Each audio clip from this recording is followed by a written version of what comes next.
আসসালামু আলাইকুম সবাইকে, দূর দূরান্ত থেকে এখান থেকে আমাদের লাইভটা দেখছে সবাইকে আমাদের মানিকগঞ্জ জেলা সমিতির পক্ষ থেকে শুভেচ্ছা ও অভিনন্দন।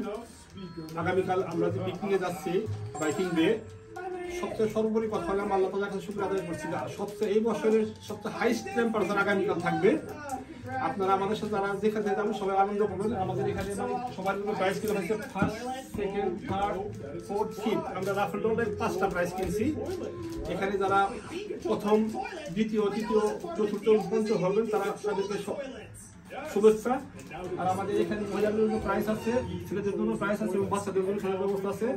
সবাই আসুন, এনজয় করুন, সবাই মিলে একসাথে সমুদ্র সৈকতে হারিয়ে যাই। সবাইকে মানিকগঞ্জ জেলা সমিতির পক্ষ থেকে ধন্যবাদ। আসসালামু আলাইকুম, আল্লাহ হাফেজ। এখন আমাদের কোষাধ্যক্ষ কিছু বলা হোক, দুইজনে মিলে শপিং করে প্যাকিং করতেছে, বলেন।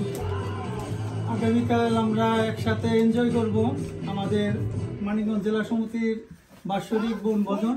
আপনারা যারা আমাদের সাথে যাইতেছেন আমরা একই সাথে কালকে অনেক এনজয় করব। সবাই সুস্থ থাকেন, কালকে সবার সাথে দেখা হবে ইনশাআল্লাহ। দুজনে মিলে শপিং, দুজনে না, আমরা 4 জনে মিলে গিয়েছিলাম, রত্না আমরা শপিং করে আই না। এখন তো তারা প্যাকিং করছে, সবাই রেডি হচ্ছে, প্রিপারেশন। সবাই যারা যারা যাবেন সবাই প্রিপারেশন নেন। কালকে কিন্তু পুরা দমে গোসল করা হবে বিচে, বাইকিং ডে। আমরা খাওয়া দাওয়া শেষ করে তারপর সবাই মিলে একসঙ্গে গোসল করবো। হ্যাঁ, নদীর মধ্যে, সাগরের মধ্যে মিশে যাব ইনশাআল্লাহ। দেখা হবে কাল সকালে। সবাই রেডি হতে থাকুন। আল্লাহ হাফেজ, আসসালামু আলাইকুম।